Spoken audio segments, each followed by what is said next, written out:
नमस्कार और Zareen international television के प्रिय दर्शकों का स्वागत है।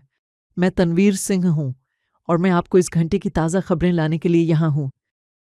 पाकिस्तान ने कहा कि आज सुबह जल्दी उसने भारत के खिलाफ सैन्य अभियान शुरू किया है। इस अभियान में कई ठिकानों को निशाना बनाया गया, जिनमें उत्तर भारत में एक मिसाइल भंडारण स्थल भी शामिल है। भारतीय कश्मीर पुलिस का कहना है कि पाकिस्तान द्वारा भारत के जम्मू क्षेत्र पर किए गए हमलों में 5 लोग मारे गए हैं।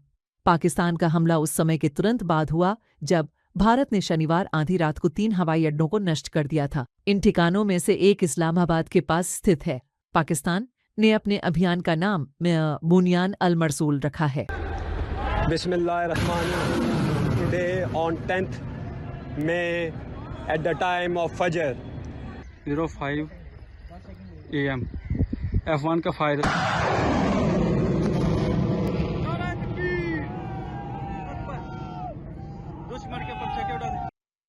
पाकिस्तानी सेना के प्रवक्ता ने दावा किया भारत की एक मिसाइल अफगानिस्तान में गिरी है। अहमद शरीफ चौधरी ने इसे बेहद खतरनाक और क्षेत्र को अस्थिर करने के भारत के प्रयास का हिस्सा बताया। लड़ाकू विमानों पर भी अंतरिक्ष से जमीन पर दागे गए मिसाइलों द्वारा हमला किया गया है। नूर खान मरीद बेस, पाकिस्तान की वायुसेना का बेस और शोरकोट सैन्य अड्डा इन हमलों का निशाना बने। हमारे पास उपलब्ध जानकारी के अनुसार फिलहाल अब तक इन हमलों से बेस के उपकरणों को कोई नुकसान नहीं पहुंचा है। विस्तृत रूप से देखें, भारत ने अफगानिस्तान में भी बेरवा मिसाइल और ड्रोन हमला किया है। अफगानिस्तान पर ड्रोन हमला भी किया गया है। अमेरिका के विदेश मंत्री ने शुक्रवार को पाकिस्तान की सेना के कमांडर से बातचीत में पाकिस्तान और भारत के बीच तनाव कम करने की अपील की है। मार्को रूबियो ने इस टेलीफोनिक बातचीत में कहा कि अमेरिका ऊणप्पा दोनों देशों के साथ मिलकर रचनात्मक वार्ता शुरू करने और संघर्ष को बढ़ने से रोकने के लिए सहयोग कर सकता है। चीन के विदेश मंत्रालय ने भी तनाव बढ़ने पर गहरी चिंता जताई है और इस संकट के समाधान में भूमिका निभाने के लिए अपनी तत्परता जाहिर की है। सूत्रों ने बताया है कि आज चीन, पाकिस्तान और तालिबान के अधिकारियों के बीच त्रिपक्षीय बैठक आयोजित होने वाली है। कहा जा रहा है कि यह बैठक क्षेत्रीय रुख, व्यापार, राजनयिक सहयोग और सुरक्षा मुद्दों पर केंद्रित होगी। अब तक किसी भी पक्ष ने काबुल, इस्लामाबाद और बीजिंग की त्रिपक्षीय बैठक के बारे में औपचारिक रूप से कोई टिप्पणी नहीं की है।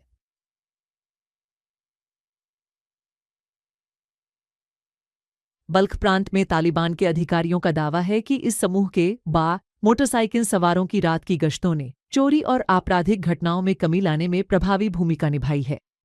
हमारे बीच के मुजाहिदीनों के बीच सहयोग जारी है। चोरी के मामलों में भी, खासकर चोरी के अलग अलग हिस्सों में कुछ हद तक मदद मिली है और इसमें काफ़ी हद तक सफलता भी मिली है। बाकी अपराधों के मामले में अल्हम्दुलिल्लाह उनमें भी कमी आई है। कुछ व्यापारिक चोरी के मामले अभी भी बाकी हैं, लेकिन उन पर भी काम किया जा रहा है। अल्हम्दुलिल्लाह उन मामलों में भी काफ़ी हद तक नियंत्रण पाया गया है। जनता और हमारे मुजाहिदीनों के बीच भी सहयोग जारी है। हमें भरोसा रखना चाहिए कि हमारे पास मुजाहिदीन हैं जो जनता के बीच हैं और जनता भी उनके साथ मजबूती से खड़ी है। सुरक्षा अधिकारियों के साथ भी हमारा अच्छा तालमेल है। मुजाहिदीनों के साथ जनता मजबूती से खड़ी है और सुरक्षा अधिकारियों के साथ हमारा तालमेल है। बहुत बहुत बहुत बहुत कोई भी अपनी समस्या या मामला आपके साथ हल नहीं करता, चाहे वह चेक हो या गश्ती दल भी आपके साथ अपना मामला हल नहीं करता। ये अच्छा है, आप खुश हैं दिन रात। शुक्रिया अदा करते हैं, आपको कोई परेशानी नहीं। ईश्वर का धन्यवाद, आपने मेरे लिए सेवा की है, मैं आपका आभारी हूँ। धन्यवाद। अब तक लीडी फुटबॉल ने अफगान शरणार्थी महिलाओं की फुटबॉल टीम बनाने की अनुमति दे दी है। यह टीम डोमास्टा 1 साल के लिए परीक्षण के तौर पर काम करेगी और इसे फीफा के अधीन प्रतियोगिताओं में भाग लेने की अनुमति दी जाएगी। फीफा के अध्यक्ष ने इस फैसले को ऐतिहासिक बताया है और कहा है कि फीफा सभी लड़कियों के लिए खेलने के अवसर उपलब्ध कराने के लिए प्रतिबद्ध है। और तुर्कम सीमा मार्ग यात्रियों की आवाजाही के लिए बंद कर दिया गया है, लेकिन इस रास्ते से अवैध रूप से पार करने की कोशिश करने वालों की आवाजाही अब भी जारी है। एक वीडियो में देखा जा सकता है कि बड़ी संख्या में यात्री, मरीज और प्रवासी इस सीमा चौकी के पास इकट्ठा हुए हैं। अब तक इस सीमा मार्ग के बंद होने का कारण स्पष्ट नहीं हुआ है। औसनाओं तालिबान ने कहा है ऐनक तांबा खान की खुदाई तैयार है। समूह ने कहा ऐनक तांबा खान की सुरक्षा सुनिश्चित की गई है। चीनी कंपनियां काम शुरू कर सकती हैं।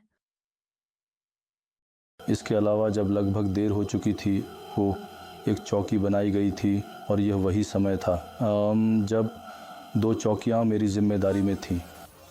एक चौकी नई सड़क पर है जो समस्याग्रस्त है और वहाँ एक नहर भी है जो सड़क के रास्ते में है। अब तक लगभग 15 चौकियां बनाई जा चुकी हैं और ये इंजीनियरों की दीवारों और अंदरूनी हिस्सों में और सुरक्षा के लिए मेरी जिम्मेदारी में है। समय शायद खदान की शाखा में भी चौकी बनाई जा सकती है। CNN न्यूज नेटवर्क ने बताया है कि ओमान में परमाणु वार्ता उच्च स्तर पर और तकनीकी टीमों की गैरमौजूदगी में हो रही है। CNN ने इस स्तर पर वार्ता के आयोजन को दोनों पक्षों की ओर से वार्ता को आगे बढ़ाने के लिए एक व्यापक रूपरेखा तैयार करने के इरादे का संकेत बताया है। अमेरिका और इस्लामी गणराज्य के बीच चौथे दौर की वार्ता की पुष्टि करते हुए अब्बास अराकची ने कहा है कि रविवार को मस्कट में इमैनुएल माइंड के साथ वार्ता होगी, लेकिन इसके समय के बारे में अभी कुछ तय नहीं हुआ है। मुलाकातों और उनकी जगह का निर्धारण मेज़बान देश या मध्यस्थ देश जो कि ओमान है करता है। ओमानी मित्रों ने हमसे रविवार के बारे में पूछ रहा हूँ, हमने अपनी सहमति की राय जाहिर कर दी थी। ऐसा लगता है कि उन्होंने दूसरी पार्टी से भी बात की थी और अब तक वार्ता रविवार को होने वाली है। बैठक के शुरू होने के समय के बारे में हम अभी भी ओमानी पक्ष की समन्वय का इंतज़ार कर रहे हैं और बहरहाल वो बातचीत अपनी राह पर आगे बढ़ रही है। ये स्वाभाविक है कि जैसे जैसे हम आगे बढ़ते हैं हमें और अधिक सलाह मशविरा और गहराई से समीक्षा की आवश्यकता होती है। टीमें उठाए गए मुद्दों की समीक्षा के लिए अधिक समय चाहती हैं, लेकिन सबसे महत्वपूर्ण बात यह है कि हम आगे बढ़ रहे हैं और धीरे धीरे वो विवरणों में प्रवेश कर रहे हैं। जीवार हजीदी, जिन्हें सबसे खतरनाक ईरानी जर्मन रैपर के रूप में जाना जाता है, 43 वर्ष की आयु में निधन हो गया। जर्मन मीडिया ने उन्हें इस देश के पहले गैंगस्टर रैपर के रूप में पेश किया है, इस बात के बावजूद कि उनके खिलाफ अंतर्राष्ट्रीय स्तर पर मुकदमा चल रहा था। वे जर्मनी में प्रवासी रैपर्स की नई पीढ़ी के लिए प्रेरणा स्रोत बने।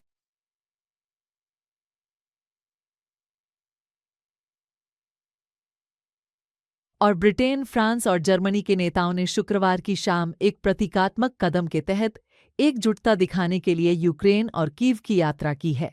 इस यात्रा में कीर स्टारमर, इमैनुएल मैक्रोन और फ्रेडरिक मर्केल स्टोन ने एक दूसरे से मुलाकात की। डोनाल्ड टस्क, पोलैंड के मंत्री की भूमिका निभाने वाले, भी उनके साथ जुड़ने वाले हैं और चारों पक्ष यूक्रेन में 30 दिन की युद्ध विराम पर चर्चा करेंगे। आपके निरंतर समर्थन के लिए धन्यवाद। प्रिय दर्शकों, आप ज़रीन टीवी को अफगान प्रोकेस्ट नॉस्तो जेलविज ज़रीन टीवी ऐप या और हमारे सोशल मीडिया प्लेटफॉर्म्स पर देख सकते हैं। अगली बार तक आप दिव्य शांति और दया में सुरक्षित रहें। ख्याल रखें और आशीर्वाद हमेशा आपके मार्ग का अनुसरण करें।